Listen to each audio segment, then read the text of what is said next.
So let's have a look at the Numicon dice. In your set of 4 dice, you'll get one that has addition and subtraction symbols, 2 with representations with the Numicon shapes from 0 to 5, and then 1 from 7 to 10. So there's lots of great games we can play with our Numicon dice. Let's have a look at the game Race to 20. So for this one, you'll need the Numicon dice from 5 to 10 and 1 from 0 to 5. Each partner takes it in turn to roll the dice and then show that amount with Numicon shapes on their board. So I've got a 10 and a 1 to make 11. Then my partner has their turn, my turn again, and I've thrown a 4 and a 7. So I have to make a judgment now about what would be the best thing to do. So I can put my 7 on and I can see I've only got 2 left, or I could choose to put my 4 on. I'm going to put my 7 down. My partner has their turn. I roll my dice and I got a 2. That was exciting. I've got to 20. Now for the second version of this game, you can bring in your addition and subtraction dice, and that will tell us whether we're adding on these numbers or we're taking them off. So I'm going to roll my first one, and it's just, I need an addition to start. I've got a 5 and a 5. So I'm going to put my 5 on, and then I'm going to put another 5 on. My partner has their game, my turn again, and I've got a 6 and a 3, and I'm going to subtract them. So I can subtract my 6 and my 3, which I know is 9. So I'm going to subtract my 9, which leaves 1. So I'm back down to 1. Have my next go, and it's addition. I've just got a 5. I have my next go. Oh, it's an addition. I've got a 4 and a 9. That was a goodie.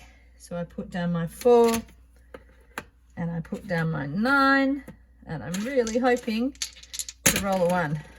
And until I roll the 1, or I have some subtraction, there's my 1, I've now won the game. And that's Race to 20 with addition and subtraction. Okay, so our next game is 4 in a row.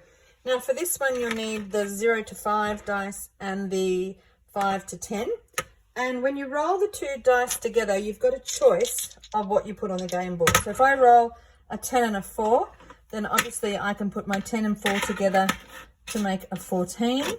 Okay, so I could put a peg on the 14. Alternatively, I could also use the face of what's on the dice, and I could put it on the 10 and the 4.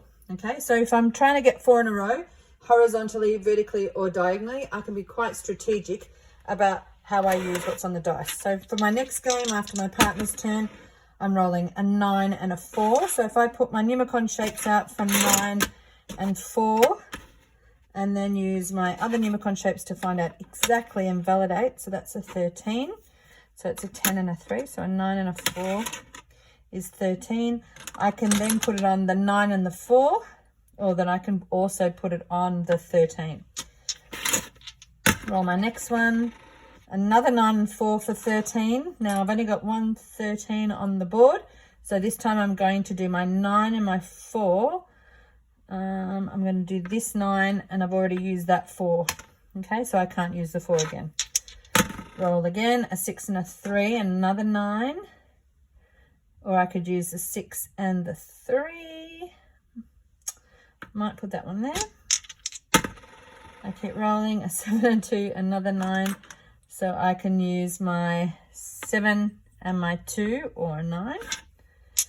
Keep rolling, a 5 and a 0. So I haven't got much choice there. I'll use that 5. A 6 and a 5 to make 11. So I could put my 6 here, or I could use my 11. I'm going to go to my 11 up, and then hopefully I'll get a 6 in my next one. So I've added those together. A 5 and a 0. And there's my 6. And I've got 4 in a row. So that's the 4 in a row game. So our 4 in a row and Race to 20 game boards are available on the Skyrocket Maths website. Don't forget to like, share and subscribe, and click the notification bell so you'll get alerted when our next video comes online. Thanks for watching.